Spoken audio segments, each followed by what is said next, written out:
Bukod dito, nandyan din po ang Tacloban City Causeway na magpapabilis ng biyahe mula sa syudad papuntang Paliparan. Ang sabi sa akin na kapag natapos na ito, mula sa airport hanggang sa City Hall, 5 minutes na lang daw. Ngayon, mahaba-haba ng konti, pero pagka matapos na yan, napakabilis na ng daloy ng trapiko, hindi na dadaan doon sa coastal road, kung hindi, papasok na diretsyo na sa City Hall ang baba. Ang mga proyektong ito ay hindi lamang para sa pagpapaunlad ng infrastruktura sa inyong lalawigan. Kung hindi, ito ay pagtiyak din sa seguridad at katiwasayan ng inyong komunidad.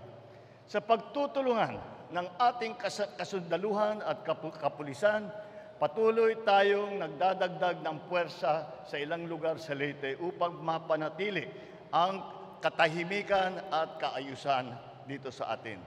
Higit sa lahat, ang ating patuloy na pagkakaisa ang magdadala sa atin tungo sa mas magandang bukas.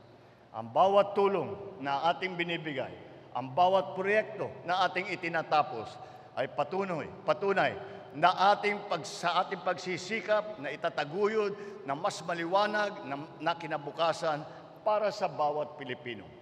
Sa pamamagitan ng ating sama-samang pagsisikap, tiyak na magiging matagumpay tayo sa pagharap sa anumang hamon.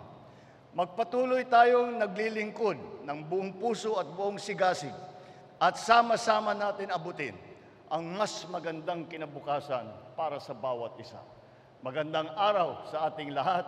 Mabuhay ang bagong Pilipinas. Damo salamat.